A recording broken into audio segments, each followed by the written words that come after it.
ఇక ఏ ధర్మం మీదైనా సరే ఇలాంటి అపవిత్రం ఒక చర్చి మీద జరిగిన, ఒక మస్జిద్ మీద జరిగిన దేశం అల్లకల్లోలం చేసేస్తారు, ప్రపంచం అంతా మాట్లాడతారు, గ్లోబల్ న్యూస్ అయిపోద్ది. కానీ దేశంలో కోట్లాది మంది హిందువులు అపవిత్రమైతే, ఈ ప్రసాదం అపవిత్రమైతే ఒక్కరు కూడా మాట్లాడకూడదు, ఇది సెక్యులర్ వ్యవస్థకు విఘాతం అంటే హిందువులకి మనోభావాలు ఉండవా? ఇది ఒక్కరు నిందించట్లా, అసలు మీరు ప్రస్తావన చేయకూడదు, ఇది తప్పు, ఇది మాట్లాడకూడదంటే ఎట్లా? ఇదే వేరే మతానికి మీరు అన్వయిస్తారా? నేను అన్ని మతాలని సమానంగా గౌరవించేవాడిని, ఇస్లాంని గౌరవించేవాడిని, క్రిస్టియానిటీని గౌరవించేవాళ్ళం మేమందరం. సనాతన ధర్మం అని మొత్తుకుంటున్నాం. దేనికి సనాతన ధర్మం అంటే?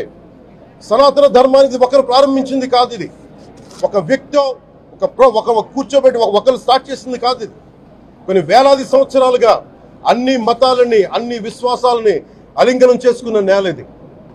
అలాంటి విశ్వాసాలకి దగ్గర తీసుకున్న ఈ నేల మీద ఇలాంటి అపవిత్రం జరిగితే, రిపీటెడ్గా జరిగితే, ఒకసారి కాదు, 2 సార్లు కాదు, రిపీటెడ్గా జరిగితే ఇప్పుడు కూడా మాట్లాడకూడదంటే అది తప్పు చేసిన వాళ్ళం అవుతాం. మేము దోషులకి శిక్ష పడాలి. ఫుడ్ అడల్టరేషన్ ఇది మేము కాదంటలా. టీటీడీ బోర్డు, అప్పుడు టీటీడీ బోర్డు బాధ్యత తీసుకోవాలి.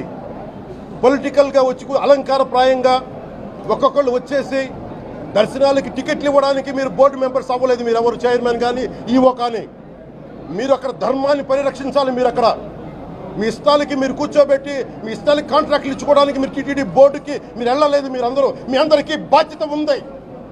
మీరు నిర్ణయించుకోవాలి. ఎవరికి కోపాలు రావు, ఎవరికి వేదన రాదు, ఎవరికి బాధలు రావంటే కుదరదు. వస్తాయి బాధలు, వేదన ఉంది, మాట్లాడతాం. మర్చిపోకండి ఎవరు. గత ముఖ్యమంత్రి గారు కూడా నేను చేస్తా ఉన్నాను, జగన్మోహన్ రెడ్డి గారికి కూడా. ఇదే చర్చికి జరిగితే మీరు ఊరుకుంటారా? ఒక మసీదుకి జరిగితే ఊరుకుంటారా? ఒక తిరుమలకు జరిగినప్పుడు ఎందుకు వెనకేసుకొస్తారు? రాకండి. ఏ మతం మీద దాడి జరిగినా సంపూర్ణంగా నాతో సహా మేము ఖండిస్తాం, బయటకు వస్తాం.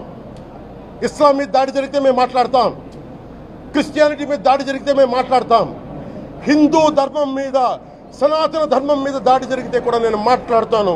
ఇది మొదటిసారి కాదు, మేమందరం మాట్లాడతాం.